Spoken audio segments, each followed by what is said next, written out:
My sister was laughing when I walked through the front door of the lake house. She stopped the second she saw me. The room went completely quiet. My father was standing near the kitchen counter with his hands pressed flat against the surface, like he needed something solid to hold on to. My mother was sitting at the dining table, not eating, just staring at a plate that had gone cold. My brother-in-law, Derek, had his arms stretched out toward the hallway like he'd been in the middle of pointing my father somewhere. Nobody moved for a full 3 seconds. Then my sister Rachel, said Claire, "You're early." I set my bag down by the door. "No," I said. "I'm exactly on time. I don't sleep much anymore. I haven't since I was about 24, when I started working 60-hour weeks at a financial consulting firm in Chicago, and my body just decided that rest was something other people did. But the night before I drove up to that lake house, I didn't sleep at all, not because of work, but because something in my gut had been whispering for 2 weeks that something was wrong. I just hadn't wanted to listen. Let me go back to where this actually started. My father worked for 38 years as a civil engineer for the county. He left the house at 6:30 every morning. He came home at 6 in the evening. He coached my youth soccer team on Saturdays until I was 12, helped me with calculus homework at the kitchen table, and never once complained, at least not where I could hear it. My mother taught 3rd grade for 26 years, stayed late for parent conferences, bought school supplies out of her own paycheck, and still somehow had dinner ready by the time my father walked in the door. They were not flashy people. They did not take vacations to Europe or drive new cars. They saved. They showed up. They did everything right. My sister Rachel is 3 years older than me. She married Derek when she was 27. Derek has, in the 11 years I have known him, held 7 different jobs. Rachel has held 4. Together, they have 2 kids, a house with a mortgage they refinanced twice, and a habit of calling our parents every time something goes sideways financially, which is often. I love my sister. I want to say that clearly before I say anything else. I love her. But loving someone and pretending not to see who they are, those are 2 different things, and I stopped doing the second one a long time ago. My father retired last March after 38 years. My mother had retired 2 years before him. When he walked out of that county building for the last time, I was in the parking lot with a bouquet of flowers and a card signed by everyone in his old department. He cried in the car. My father, who I had seen cry exactly twice in my life, once at his own mother's funeral and once at mine, when I graduated college, sat in the passenger seat of my car and cried, because it was over, and because he was proud, because he didn't know what to do with himself now. That was when I started thinking about the lake house. I'd been saving for 3 years, not for anything specific, just saving the way my parents taught me to. I had a healthy emergency fund, no debt except a small remaining balance on my car, and a separate account I'd been depositing into every month that had grown to just over $46,000. I hadn't touched it. I wasn't sure what it was for. Then I saw the listing. It was a property about 2.5 hours north of where my parents live, on a small lake in Wisconsin. 3 bedrooms, 1.5 baths, a wraparound porch that looked out over the water, a dock, a gas fireplace, and a kitchen my mother would love. The listing price was $44,500 for the land and structure. It was a fixer situation, not a disaster. Mostly cosmetic updates, new appliances, fresh paint throughout. The sellers were an older couple who had inherited it and didn't want the upkeep anymore. They wanted a quick, clean sale. I made an offer the same week. I paid cash. I hired a local contractor for the repairs. I spent 3 months coordinating everything remotely, approving finishes, choosing appliances, reviewing invoices. By the time my father's retirement party rolled around in early June, the total cost, including repairs, furnishings, and closing fees, had come to just under $52,000. The keys were in my purse the night of the party. I did not tell Rachel. That is the part I need to explain, because it matters. I didn't tell Rachel because I knew what would happen if I did. She would have had suggestions. Then, opinions. Then a quiet campaign to be included in a way that gave her credit without any of the cost. I had watched her do this my entire adult life, attach herself to other people's efforts right at the finish line, close enough to take a bow. I wasn't angry about it. It was just who she was. And this was mine. This was something I had done alone, for the 2 people who gave me everything, and I did not want it diluted. The party was at my parents' house. About 40 people came, old neighbors, colleagues from the school where my mother taught, friends from the neighborhood, a few of my father's fishing buddies. Rachel and Derek arrived 40 minutes late with the kids and a store-bought sheet cake. My mother hugged Rachel like she'd driven through a snowstorm to be there. After dinner, when the crowd had thinned and my parents were sitting together on the back porch, I brought them both a cup of coffee and sat down across from them. I put the envelope on the table between us. I told them I had something for them. My mother opened it. She read the first line of the letter I had written and looked up at me like she wasn't sure she'd understood. My father took the paper from her gently, read it himself, and then looked at the key I had taped to the bottom of the page. I had written, "This is yours. It has always been yours. You just didn't know it yet." My mother covered her mouth with both hands. My father set the paper down very carefully, like it might disappear if he moved too fast, and then he reached over and put his hand on top of mine and didn't say anything for a long time. His eyes were wet. I had to look at the yard so I wouldn't start crying myself. Rachel appeared in the doorway behind us. She had been inside helping clean up, or so I thought. She asked what was happening.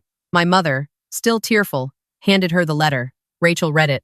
I watched her face go through something surprise first, then something more complicated that I couldn't fully name.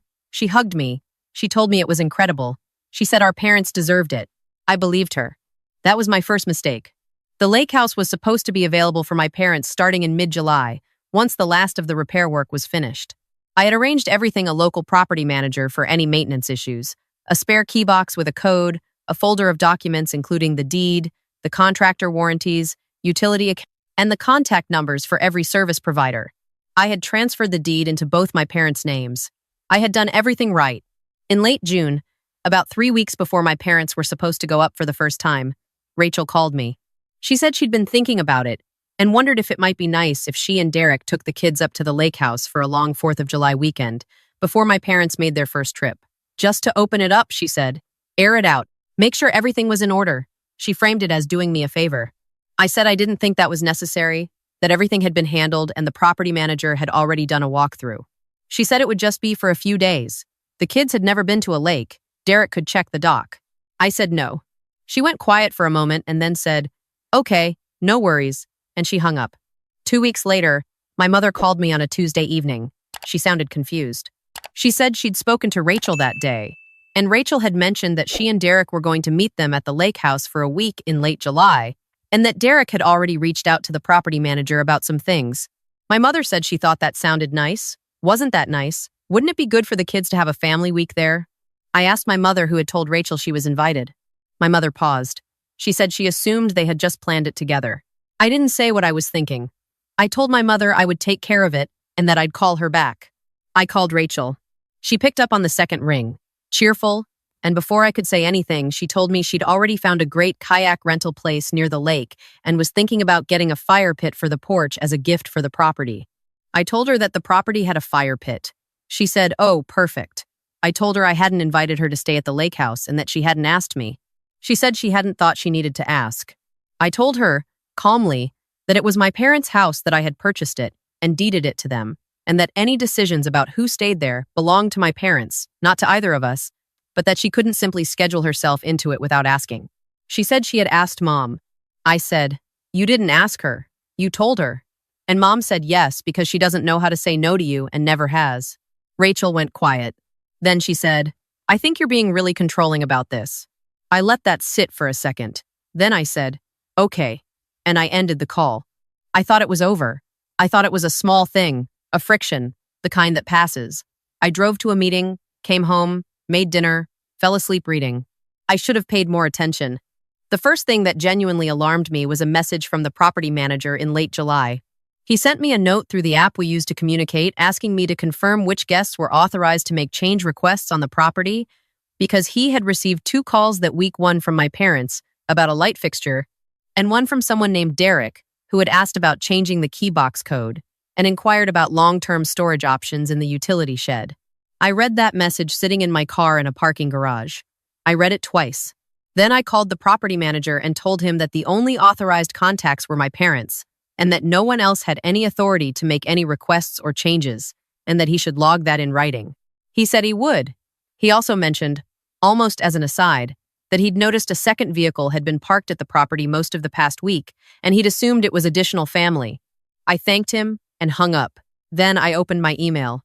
3 days earlier, while I had been at a work conference and only half checking my phone, Rachel had sent me an email. I'd seen it come in and flagged it to read later. I opened it now. The email was long. It started warmly, talking about how beautiful the lake was and how much the kids were loving it, and then it shifted. Rachel wrote that she and Derek had been thinking, and they felt that since they were the ones who were actually up at the property regularly, her words, regularly, it might make sense for them to have an official key and be listed as emergency contacts with the property manager. She also wrote that Derek had noticed some underused space in the utility shed and was thinking about storing some of his equipment there over the winter, if that was okay. Then the last paragraph. She wrote that she hoped I wouldn't take this the wrong way, but she and Derek had been doing a lot of the actual work of maintaining the relationship with the property, and she felt it was only fair that they have some formal role. She used the phrase family asset. She used it twice. I put my phone face down on the passenger seat and sat in that parking garage for 10 minutes without moving. Family asset. I had not asked for anything in return. Not a thank you, not recognition, not reimbursement. I had given my parents a retirement gift out of money I had saved for 3 years, and my sister, who had shown up to the party 40 minutes late with a store-bought cake, was now calling it a family asset and talking about storage rights. I drove home. I did not call Rachel. I did not respond to the email. I opened my laptop and I read through every document I had related to the property. The deed, the purchase agreement, the contractor invoices, all of it. I forwarded copies to my personal cloud storage and to my email. I took photos of the physical folder. Then I called my parents. My father answered. I asked him, gently, if he was having a good time at the lake house. He said yes. He said it was beautiful. He said he and my mother had sat on the porch and watched the sun rise 2 mornings in a row, and that he hadn't done something like that in probably 20 years. I asked if Rachel and Derek were still there. He paused. He said yes, they had extended their stay by a few days. I asked if my father had invited them to stay longer. Another pause. He said, I think Rachel mentioned the kids were having such a good time. I told my father I would be driving up that weekend. I did not tell him why. I left Friday after work. It was a 2.5-hour drive, and I made it in just under 2 hours because I drove the whole way with my jaw clenched and my hands tight on the wheel. I had a folder on the passenger seat. I had the original deed printout, the purchase agreement, the email chain with the property manager, and a screenshot of Rachel's email. I had thought about what I wanted to say and what I did not want to say. I had thought about how I wanted to feel and how I was actually feeling, and those were different things, and I had made a decision about which one I was going to act on. I had also called a locksmith that afternoon and arranged for him to meet me at the property Saturday morning. I had not mentioned this to anyone. I pulled into the gravel driveway at 8:45 in the evening. The porch lights were on. Through the front window, I could see the glow of a television. Derek's truck was parked next to my parents' car. I sat in my car for 1 minute. Then I got out. I could hear voices before I opened the door. My sister's voice, and then Derek's, louder than it needed to be, and underneath it, the quieter sound of my mother. Shorter sentences, softer, the voice she uses when she's uncomfortable and trying not to show it. I opened the front door. Rachel saw me first. She was sitting on the couch with a glass of wine. Her smile came and then stopped, like a light switch thrown in the wrong direction. Derek was standing near the kitchen. My mother was at the table. My father was near the counter, hands flat on the surface, same posture I'd seen in my mind the whole drive up. Nobody spoke for a moment. Then Rachel said, Claire, you're early. I set my bag down. No, I said. I'm exactly on time. I looked at my father. I asked if he and my mother were okay. He nodded slowly. My mother got up from the table and came to hug me. And I held her for a second longer than usual, because she felt smaller than I remembered, and I didn't like that. Derek crossed his arms. He said it was great I'd come up, and then, almost immediately, said that actually there was something we should all probably talk about, since everyone was here. He used a casual tone, the tone of someone who had rehearsed being casual. I looked at him and said, Go ahead. He said that he and Rachel had been really investing themselves in the property. His word, investing, and that they felt like it would make sense to have a more formal arrangement about usage and upkeep. He said they'd talked to a neighbor down the road who mentioned the property could generate rental income in the summer months, and that Derek had some contacts in property management who could make that very easy to set up. I said, This property is not a rental. Derek said it was just an option, just something to consider. I said, It is not an option. It is my parents' retirement home. It is not a revenue source, and it is not a family asset, and those are not terms that are open for discussion. Rachel stood up. She said I was being unfair, that they had spent weeks up here, that the kids thought of this place as part of their family too, that she and Derek had given a lot of time to this property. I said, You were not invited to be here. You came anyway. Staying somewhere without an invitation is not an investment. My mother made a small sound at the table. My father turned toward the window. Rachel said, Mom and Dad want us here, don't you? She looked at our parents. You want us here. My mother looked at me, then at the table. She didn't say anything. I opened my folder. I set the deed on the table. I pointed to the names on it, my parents' names, both of them, clearly printed. I told my mother and father that this house was theirs, that it had always been theirs, that nothing Derek or Rachel wanted or suggested changed that, and that I needed them to understand they were allowed to say no. They were allowed to want their home to themselves. They were allowed to want quiet mornings and sunrises and no one else's schedule in their space. My father turned away from the window. He looked at the deed. He looked at me. He said, "It's our house." I said, "Yes." Rachel said, "Nobody is saying it isn't." I looked at her. I said, "Then pack up by tomorrow morning. The locksmith is coming at 10 to change the key box code and the locks on the utility shed." Derek said that was dramatic. I said, "You asked the property manager about changing the key box code. I'm changing it first." Nobody said anything else for a moment. Rachel picked up her wine glass. She said she couldn't believe I was doing this. She said I had always had to control everything. She said our parents deserved a family, not a property manager. I said, "They have a family. They also now have a home where they can decide who comes and goes. Those aren't the same thing, and only one of them is yours to control." I slept that night on the couch, the same couch Rachel had been sitting on. I heard her and Derek in the back bedroom talking for a long time, voices low.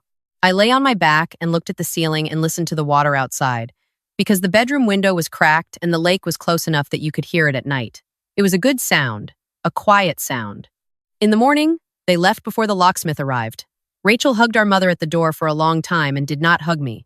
Derek loaded their bags into the truck without saying anything. The kids waved from the back seat. My father made coffee. He brought me a mug on the porch and sat down in the chair next to mine, and we watched the water for a while without talking. There was mist on the lake. A heron was standing in the shallows near the dock, perfectly still, like it had been there forever. My father said, "You didn't have to drive all the way up here." I said, "Yes, I did." He said, "She's not a bad person." I said, "I know," and I meant it. He said, "She just doesn't think things belong to other people the way they actually do." I didn't say anything to that. I just drank my coffee. The locksmith came at 10. I walked him through what needed changing. My mother watched from the kitchen window, and when it was done, she came outside and stood next to me on the porch and asked if I wanted to stay for the weekend. I said yes. She went inside and started making lunch, and I could hear her in there, opening and closing drawers the way she does when she's happy, small, purposeful sounds, comfortable sounds, the sounds of someone who knows where things belong. That afternoon, my father brought a puzzle out to the porch table. It was one of those 1,000-piece landscapes, a mountain lake scene, and we worked on it for 2 hours in the afternoon light, not talking much, just sorting edges and finding corners. My mother came out halfway through with a pitcher of iced tea and pulled up a third chair. We didn't finish the puzzle that day. We left it on the porch table with the edges done and the middle still scattered. I drove home Sunday evening. The drive back felt different from the drive up.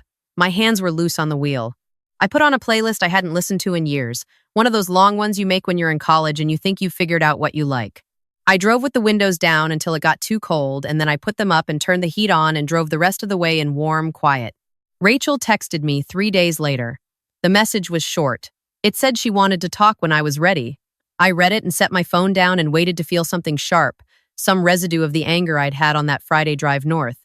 It wasn't there. What was there was something more like clarity. The kind that doesn't feel like winning. The kind that just feels like finally being level. I texted back, "Whenever you're ready." She called the following Sunday. We talked for an hour. She apologized, not immediately, not cleanly, but she got there. She said she and Derek had talked a lot that week, and that Derek had admitted he'd gotten carried away with the idea of the rental income.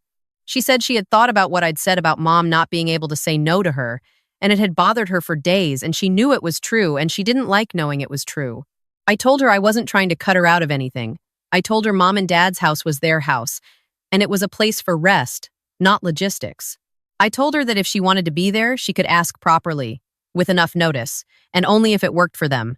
I told her that was how it worked now. She said, "Okay." I said, "Okay."